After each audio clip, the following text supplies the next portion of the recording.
Good evening and welcome back to another episode of The Longing, where today we are going to be continuing to read the name has escaped me. The Golden Age. Sorry, I just went blank there for a second. Yeah, The Golden Age by Kenneth Grahame. So, let's keep going. Sawdust and Sin. A belt of rhododendrons grew close down to one side of our pond, and along the edge of it many things flourished rankly. If you crept through the undergrowth and crouched by the water's rim, it was easy, if your imagination were in healthy working order, to transport yourself in a trice to the heart of a tropical forest. Overhead the monkeys chattered, parrots flashed from bough to bough.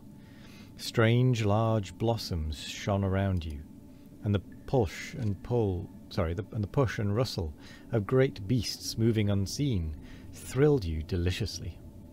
And if you lay down with your nose an inch or two from the water, it was not long ere the old sense of proportion vanished clean away. The glittering insects that darted to and fro on its surface became sea monsters dire. The gnats that hung above them swelled to albatrosses, and the pond itself stretched out to a vast inland sea, whereon a navy might ride secure, and whence at any moment the hairy scalp of a sea serpent might be seen to emerge. It is impossible, however, to play at tropical forests properly, when homely accents of the human voice intrude, and all my hopes of seeing a tiger seized by a crocodile while drinking vide picture books passim, don't know what that is, vanished abruptly, and earth resumed her old dimensions, when the sound of Charlotte's prattle somewhere hard by broke in on my primeval seclusion. Looking out from the bushes, I saw her trotting towards an open space of lawn the other side of the pond, chattering to herself in her accustomed fashion, a doll tucked under either arm, and her brow knit with care. Propping up her double burden against a friendly stump, she sat down in front of them, as full of worry and anxiety as a chancellor on a budget night. Her victims, who stared resignedly in front of them, were recognizable as Jerry and Rosa. Jerry hailed from far Japan. His hair was straight and black, his one garment cotton, of a simple blue, and his reputation was distinctly bad. Jerome was his proper name, from his supposed likeness to the holy man who hung in the print on the staircase, though a shaven crown was the only thing in common twixt Western saint and Eastern sinner.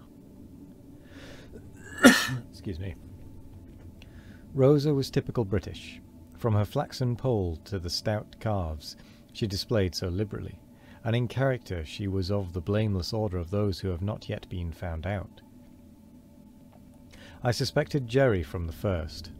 There was a latent devilry in his slant eyes as he sat there, moodily. And knowing what he was capable of, I scented trouble in store for Charlotte. Excuse me. Rosa I was not so sure about.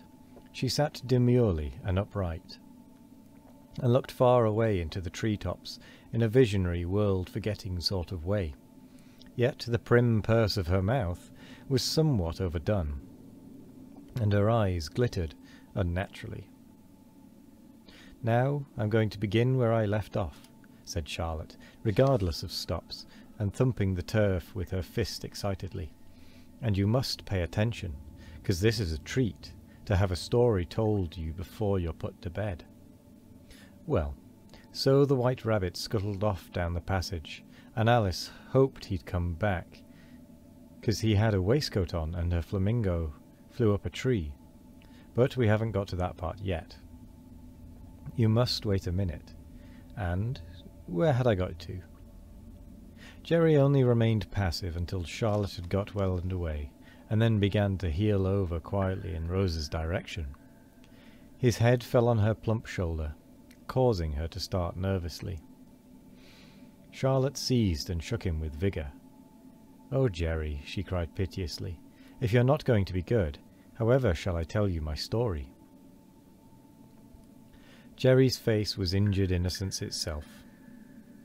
"Blame if you like, madam," he seemed to say, "the eternal laws of gravitation, but not a helpless puppet, who is also an orphan and a stranger in the land." "Now, we'll go on," began Charlotte once more. So she got into the garden at last. "I've left out a lot, but you won't care. I'll tell you some other time." And they were all playing croquet, and that's where the flamingo comes in, and the Queen shouted out, "Off with her head." At this point, Jerry collapsed forward, suddenly and completely, his bald pate between his knees. Charlotte was not very angry this time. The sudden development of tragedy in the story had evidently been too much for the poor fellow.